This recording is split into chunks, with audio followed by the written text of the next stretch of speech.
लेकिन राजा का पहले धर्म होता था। क्यों?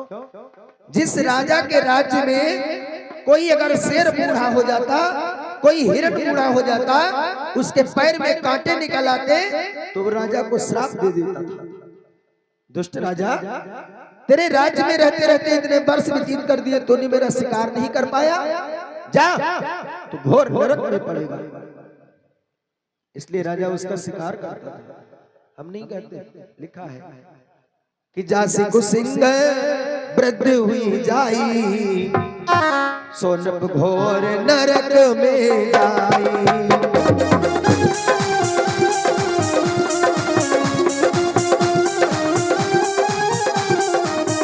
जासी कुसिंग वृद्ध हुई जाई, सोनब घोर नरक में जाई।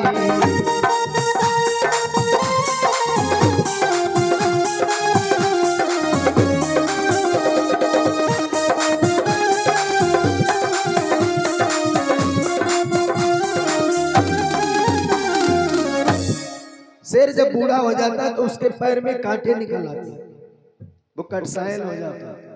जब वो चलता तो उसके पैर रगड़ते, कांटे लड़ते, उसे दुख होता तो वो श्राप दे देता। इसलिए क्षत्रिय का धर्म होता है शिकार खेलना। गुरुदेव वशिष्ठ ने कहा राजा से, राजा ने कहा ठीक है गुरुदेव नहीं जाएंगे, लेकिन राजा सुनता सबकी है, करता अपने मन की है। पांचों हथियार बांध करके घोड़े पे सवार होकर के जंगल में शिकार खेलने के लिए चल दिए। और जंगल में जैसे ही पहुंचे तो एक हिरण को देखा। हिरण के पीछे अपने अश्व को दौड़ा दिया, घोड़े को दौड़ा दिया, लेकिन वो हिरण भागा किस ओर?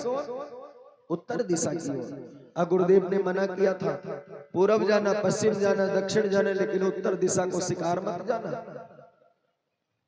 देखो अब सगुन अपना कभी गुण नहीं छिपाता।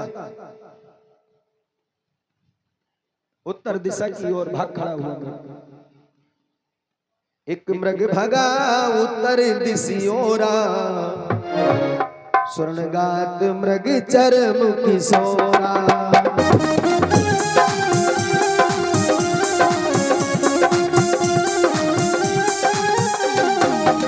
एक मृग भगा उत्तर दिशियोरा, स्वर्णगात मृग चरम किशोरा।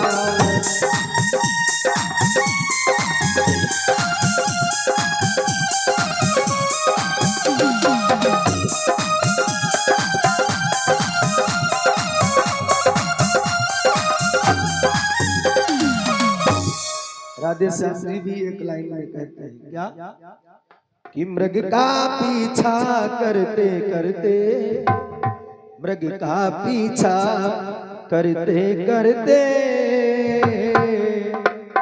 मृग का पीछा करते करते, राजा सघन विपिन में आते हैं।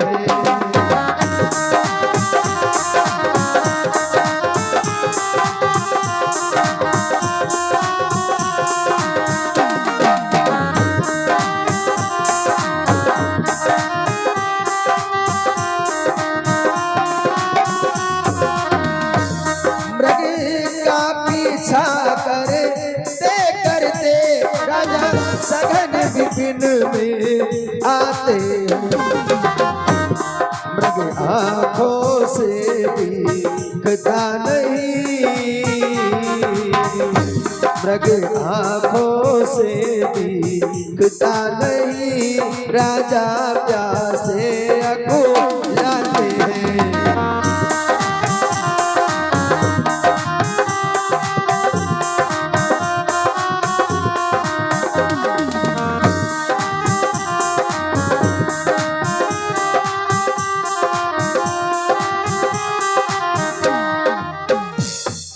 राजा को प्यास लग गई, हिरण का पीछा किया, उत्तर दिशा की ओर भाग खड़ा हुआ।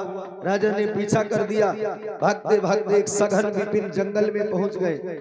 और जंगल में पहुंच गए, घनघोर भयावह जंगल में राजा को प्यास लग गई। जल की तलाश करने लगे, और जब जल की तलाश करने लगे राजा, तो जल दिखाई नहीं दिया। सामने एक सरोवर मिला, और आगे बढ़े तो एक सरोवर दिखाई दिया। राजा को प्यास बड़ी तेज लगी थी। सरोवर के पास पहुंचे राजा दशरथ। और जल पी करके अपनी पिपासा को शांत किया। तब तक राजा ने उस सरोवर में एक नील कमल का पुष्प देखा। काहे का? नील कमल का। कमल के पुष्प में 8 पंखुड़ियां होती हैं और नील कमल के पुष्प में 1000 पंखुड़ियां होती हैं। राजा ने नील कमल का पुष्प देखा, अपना धनुष उठाया, अपना बाण उठाया और कहने लगी पुष्प को हम तोड़ेंगे। क्यों? दशरथ सोचने लगे, सबसे प्रिय कैकेयी मेरी रानी, सबसे प्रिय कैकेयी मेरी रानी, देई फूल तेहि का सहदानी।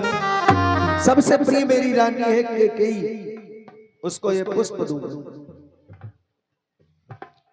जैसे ही भगवान शंकर ने पार्वती को सुनाई कथा और कहा कि सबसे प्रिय कैकेयी मेरी रानी, देव फूल तेहि का सहदानी, पार्वती बोली, मुस्काई भगवान शंकर से कि प्रभु रुक जाओ। रानियां 3 थी, कौशल्या, कैकेयी और सुमित्रा। तीनों रानियों में सबसे बड़ी थी कौशल्या। कौशल्या प्रिय क्यों नहीं थी? सबसे छोटी थी सुमित्रा। सुमित्रा प्रिय क्यों नहीं थी? अरे कैकेयी तो मझली रानी है, कैकेयी क्यों प्रिय है? भोलेनाथ कहने लगे, देवी ये अथाह सागर है, आगे बढ़ने दो। कहा नहीं, बताओ हमें। भगवान शंकर कहने लगे, देवी ये पुरानी बात है। जब देवासुर संग्राम हुआ, महाराज दशरथ युद्ध करने गए चीन के मैदान में। देवासुर संग्राम हुआ, चीन के मैदान में युद्ध हुआ। उस समय किसके साथ? इंद्र के साथ। और दैत्यों में कौन? शूर्पणखा का दूल्हा। शूर्पणखा के दूल्हा का नाम क्या है? विद्युत जी। ध्यान रखना, वही शूर्पणखा है जो दंडकारण्य वन में राम को मिलेगी और राम से कहेगी, तुम सब पुरुष नमो सब नारी। बस तुम्हारा इंतजार कर रही थी। अभी तक कुमारी हूं, लेकिन ये कुमारी नहीं है, विधवा है। वही शूर्पणखा है। शूर्पणखा के दूल्हा का नाम है विद्युत। विद्युत का इंद्र का युद्ध हो रहा, लेकिन इंद्र भाग खड़े हुए, जीत नहीं पाए। तो भाग करके कहां गए? दशरथ के पास। भगी मलेटी करी न देरी, लीन शरण नृप दशरथ केरी। दशरथ की और इंद्र की मित्रता थी। इंद्र को शरणागति प्रदान की महाराज दशरथ ने, बिठाया अपने पास। और इंद्र भी दशरथ का सम्मान करते थे, आधा सिंहासन दे देते थे बैठने के लिए। महाराज दशरथ को शरण दे दी, और जब शरण दे दी, अभयदान दे दिया, वचन दे दिया, हम तुम्हारी मदद करेंगे। इंद्र तो चले गए। दूसरे दिन युद्ध प्रारंभ होने को हुआ। महाराज दशरथ तैयार होने लगे, 5 हथियार बांध लिए और हथियार बांध करके मंत्री सुमंत्र से कहा, रथ को तैयार करो, चलो। और जैसे ही रथ पे बैठने को हुए, अब शगुन हो गया। क्या? छींक हो गई। कहां से? सामने से। बैठक रथ पर हुई गई छींका, मंत्री कहाई जई वो नैनी का। मंत्री कहने लगा, महाराज जाना उचित नहीं है, छींक हो गई। और इधर कैकेयी अंदर महल में श्रृंगार कर रही। श्रृंगार करते करते कैकेयी के सर से साड़ी खिसक गई। और जैसे साड़ी खिसकी, उसके माथे की बेंदी छूट करके नीचे गिर गई। अब शगुन हो गया कैकेयी के पास। नारी का श्रृंगार अचानक जब ही बिगड़ जाता है,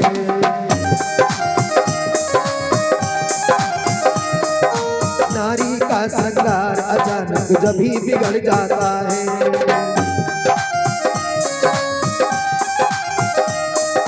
वो विधवा हो जाती है, पर पति उसका मर जाता है।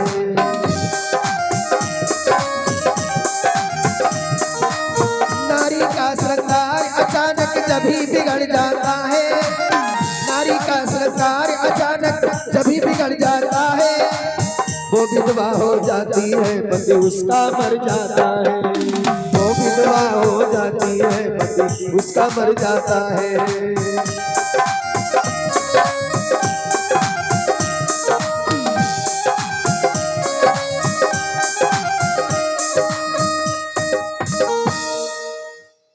जैसे ही सर से साड़ी किसकी, माथे की बिंदी टूट करके नीचे गिर पड़ी, के कहने लगी दासी से, जाओ जाकर के देखो क्या महाराज कहीं जा रहे। दासी आई, देखा महाराज तैयार हैं, पांचों हथियार बांध करके रथ पे बैठे जा रहे। दासी ने कहा महाराज की जय हो। महाराज आपको महारानी केकई ने बुलाया। मंत्री कहने लगा महाराज चले जाओ, अब सगुन की बात भी टल जाएगी, महारानी की बात भी सुन लोगे। दशरथ अंदर गए, केकई कहने लगी आप कहीं जा रहे हो? हाँ। कहाँ? युद्ध करने। किससे? विद्युत से। महाराज आज न जाओ। दशरथ कहने लगे नहीं, हमने वचन दे दिया इंद्र को, जाना तो पड़ेगा, हमारे कुल की आन है, रघुवंश की आन है कि प्राण चले जाए लेकिन वचन नहीं जाए। रघुकुल रीति सदा चली आई, प्राण जाई पर वचन न जाई। केकई कहने लगी मानोगे? नहीं का नहीं। केकई कहने लगी अगर तुम नहीं मानोगे तो युद्ध के मैदान में मुझे साथ लेकर के चलोगे, मैं भी जाऊंगा। दशरथ कहने लगे हम तो युद्ध करेंगे, तुम क्या करोगी मां? कहा नहीं हम भी चलेंगे। देखो नारी, इसे कहते अबला, वो छत्राणी, वो वीरांगना, आज जब पति के ऊपर बाधान पड़ी तो कहने लगी हम भी चलेंगे। जिद कर दी, हट कर दी दशरथ से। और जिद बहुत खराब होती, हट बहुत खराब होती। पत्नी अगर हट कर दे कि हम जा चीज ली तो लई के मनी, क्योंकि विधि उन नारी हृदय गति जानी। स्त्री के हृदय की बात भगवान विधि ब्रह्मा ने भी नहीं जान पाई। चाहे तो हट कर दे ले ली,